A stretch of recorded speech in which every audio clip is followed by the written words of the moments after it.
ایرانی supreme leader کا شہداء کے خون کا بدلہ لینے اور جنگ جاری رکھنے کا اعلان۔ مجتبیٰ خامنائی نے اپنے پہلے آڈیو پیغام میں کہا ہے کہ شہداء کے خون کے بدلے کے حق سے دستبردار نہیں ہوں گے۔ آبنائے ہرمز بند رہے گی۔ دشمن پر دباؤ ڈالنے کے لیے آبنائے ہرمز بند رہنی چاہیے۔ صرف فوجی اڈوں کو نشانہ بنا رہے ہیں۔ امریکی اڈے بند نہ ہوئے تو حملے جاری رہیں گے۔ ہم پڑوسیوں سے دوستانہ روابط پر یقین رکھتے ہیں۔ ایرانی عوام کا اتحاد ہمیشہ قائم رہے گا۔ عوام یکجہتی سے دشمن کو شکست دیں گے۔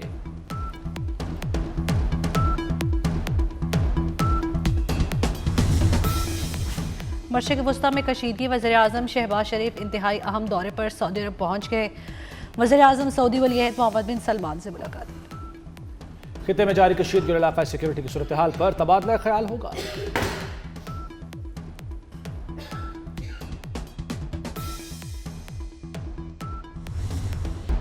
پاکستان خطے میں استحکام کے لیے کوششیں کرتا رہے گا۔ ایران اور سعودی عرب کے درمیان پل کا کردار ادا کر رہے ہیں۔ ترجمان دفتر خارجہ طاہر حسین اندرابی کی بریفنگ۔ کہتے ہیں وزیراعظم کا دورہ سعودی عرب انتہائی اہم ہے۔ جلد ایرانی صدر بھی سعودی عرب پہنچ رہے ہیں۔ مشرق وسطی کی صورتحال پر شدید تشویش ہے۔ تمام فریقین تحمل کا مظاہرہ کریں۔ کشیدگی بڑھنے سے خطے کے امن و استحکام کو نقصان پہنچ سکتا ہے۔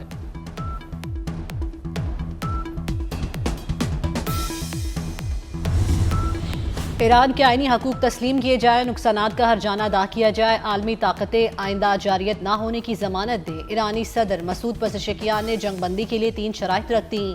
مسعود پزشکیان نے کہا کہ روسی صدر پیوٹن اور پاکستانی وزیراعظم شہباز شریف سے بات ہوئی، امن کے لیے ایران کے عزم کو دہرایا ہے۔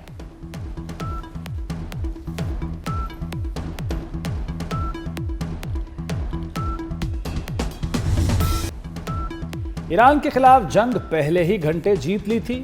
امریکی صدر ڈونلڈ ٹرمپ کا ایک بار پھر جنگ جیتنے کا دعویٰ۔ ٹرمپ نے جنگ کے خاتمے کو مقاصد کے حصول سے مشروط کر دیا۔ کہا ایران کی فضائیہ کو مکمل ختم کر دیا۔ اہداف کے حصول تک جنگ جاری رہے گی۔ تیل کی قیمتیں کم کرنے کے لیے ذخائر سے فائدہ اٹھائیں گے۔ آبنائے ہرمز کی صورتحال پر کڑی نظر ہے۔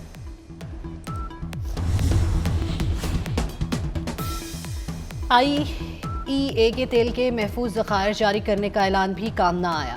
عالمی مارکیٹ میں خام تیل کی قیمتوں میں اضافہ جاری۔ برینٹ خام تیل $100 فی بیرل تک پہنچ گیا۔ امریکی خام تیل $93 فی بیرل ہو گیا۔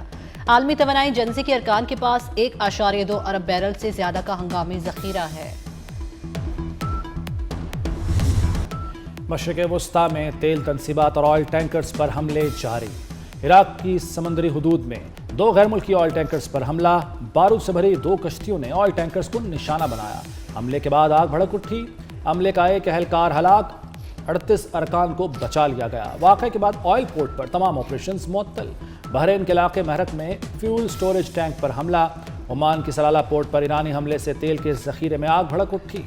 گزشتہ روز آبنائے ہرمز اور خلیج عمان میں 3 بحری جہازوں پر حملہ ہوا۔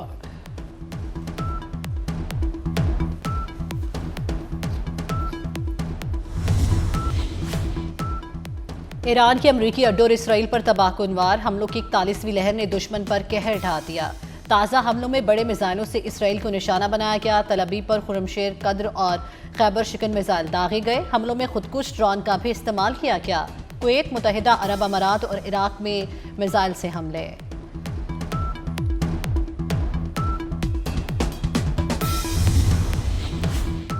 خلیجی ممالک میں حملے جاری۔ سعودی عرب میں پرنس سلطان ایئر بیس اور شیوا آئل فیلڈ کو نشانہ بنانے کی کوشش کی گئی۔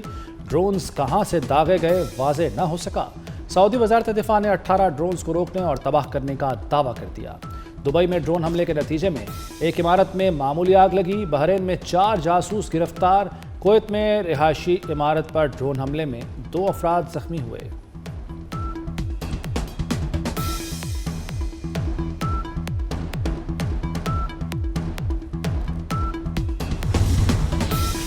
ایران خلیجی ممالک پر حملے روکے۔ سلامتی کونسل میں قرارداد منظور۔ خلیجی ممالک کی پیش قرارداد کے حق میں 13 ووٹ آئے۔ ووٹنگ کے دوران چین اور روس غیر حاضر رہے۔ سلامتی کونسل میں روس کی جنگ بندی قرارداد منظور نہ ہو سکی۔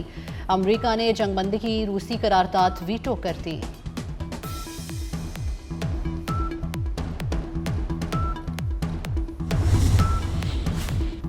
قرارداد ایران کے خلاف واضح ناانصافی ہے، سلامتی کونسل میں منظور کی گئی قرارداد پر ایران کا اظہار افسوس۔ ایرانی مندوب امیر سعید ایرانوی نے کہا کہ کونسل میں سیاسی مفادات کو UN چارٹر پر فوقیت دی گئی۔ قرارداد زمینی حقائق کو مسخ کر رہی ہے، موجودہ بحران کی اصل وجوہات کو نظر انداز کیا گیا۔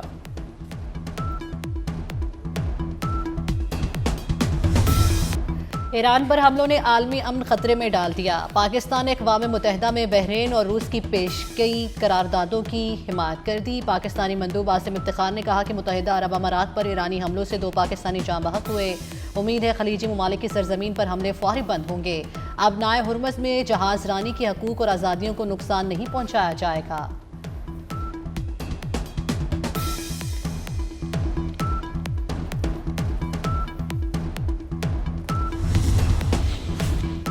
اسرائیل کے لبنان میں شدید اور خوفناک حملے، بیروت میں 8 افراد شہید، 31 زخمی ہو گئے، ساحل پر موجود بے گھر افراد بھی نشانہ بنے۔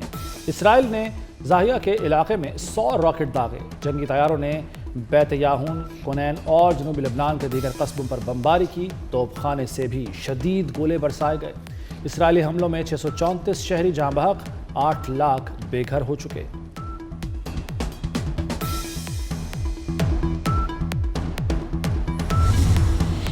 سندھ میں MQM کے گورنر کی چھٹی، کامران ٹیسوری کی جگہ نہال ہاشمی گورنر بنیں گے۔ وزیر اعظم شہباز شریف نے اسمبلی منظوری کے لیے صدر آصف علی زرداری کو بھجوا دی۔ وزیر اعظم سے نہال ہاشمی کی ملاقات، شہباز شریف نے گورنر سندھ تعیناتی پر مبارکباد دی۔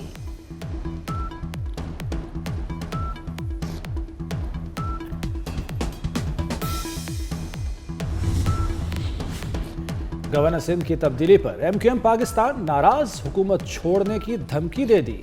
وزیر اعظم سے رابطے کا فیصلہ، MQM کا وفد جلد وزیر اعظم سے ملاقات کرے گا۔ فاروق ستار پھٹ پڑے، کہا ایک طرفہ فیصلے کے بعد حکومت میں رہنے کا کوئی جواز نہیں۔ کامران ٹیسوری بولے کس نے ہٹایا اور کس کے کہنے پر ہٹایا سب جانتا ہوں۔ بانی PTI کو شفا انٹرنیشنل ہسپتال منتقل کرنے کی درخواست مسترد، اسلام آباد ہائی کورٹ کا میڈیکل چیک اپ کے لیے نیا بورڈ تشکیل دینے کا حکم، ذاتی معالجین کو میڈیکل بورڈ میں شامل کرنے کی استدعا بھی مسترد کر دی گئی۔ عدالت نے واضح کیا کہ بانی کو ہسپتال منتقل کرنا ہے یا نہیں، فیصلہ میڈیکل بورڈ کرے گا۔ ڈاکٹر عارف اور ڈاکٹر ندیم قریشی کو میڈیکل بورڈ میں شامل کرنے کا حکم۔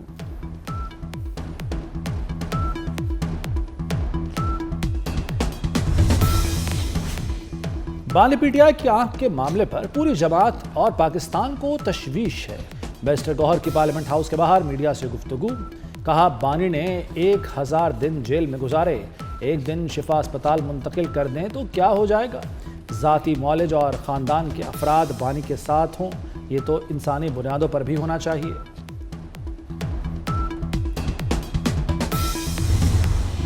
پاکستان اور IMF سٹاف لیول کے معاہدے تک پہنچنے میں ناکام، IMF کا سخت مانیٹری پالیسی کے تسلسل پر زور، IMF کو عالمی سطح پر توانائی کی بڑھتی قیمتوں اور مالی دباؤ پر تشویش۔ علامے کے مطابق پاکستان نے مذاکرات میں بہترین کارکردگی دکھائی، IMF مشن اور پاکستانی حکام کے درمیان اقتصادی مذاکرات جاری رہیں گے۔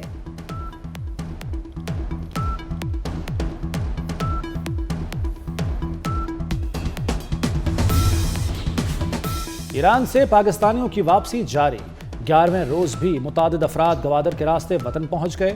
ڈپٹی کمشنر گوادر نقیب اللہ کاکڑ کے مطابق گوادر سے 21 طلبہ سمیت مزید 114 افراد واپس وطن پہنچے۔ مجموعی طور پر 1235 افراد ایران سے پاکستان پہنچ چکے ہیں۔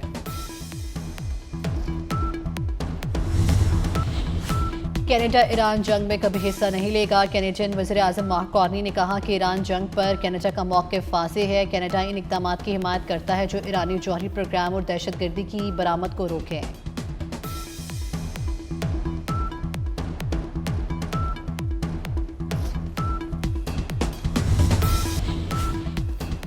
ترک صدر طیب ایردوان اسرائیلی وزیراعظم پر برس پڑے، نیتن یاہو کو ہولوکاسٹ کے بعد اسرائیلیوں کے لیے سب سے بڑی آفت قرار دے دیا۔ ترک صدر کا تناؤ مزید بڑھانے کی بجائے کشیدگی میں کمی کی کوششوں کی ضرورت پر زور، کہا فریقین کو مذاکرات کی میز پر لانے کی کوشش کر رہے ہیں۔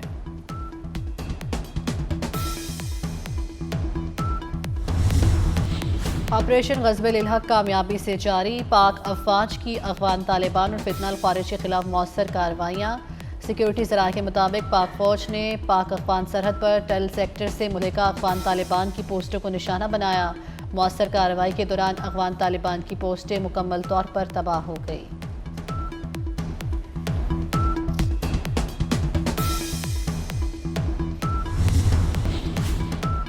پنجاب کو خطے کا لیڈنگ اے آئی صوبہ بنانے کا ہدف 2030 تک اے آئی سے 10 سے 20 ارب ڈالر کی سرمایہ کاری ہوگی۔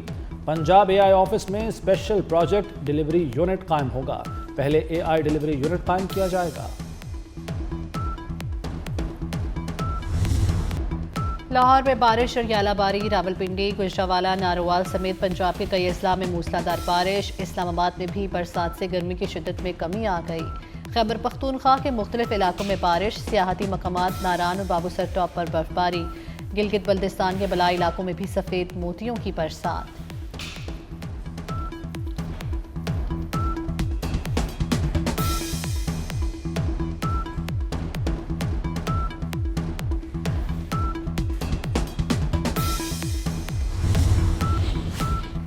پاکستان اور بنگلہ دیش کے درمیان دوسرا ون ڈے کل کھیلا جائے گا۔ بنگلہ دیش کو سیریز میں 1-0 کی برتری حاصل۔ شاہین 11 کم بیک کرنے کے لیے پرعزم۔ سینئر اداکار عاصم بخاری لاہور میں سپرد خاک۔ نماز جنازہ میں عزیز و قارب اور شوبز شخصیات کی شرکت۔ عاصم بخاری طویل عرصے سے گردوں اور دل کے عارضے میں مبتلا تھے۔ بے شمار ٹی وی ڈراموں، سٹیج اور فلموں میں کام کیا۔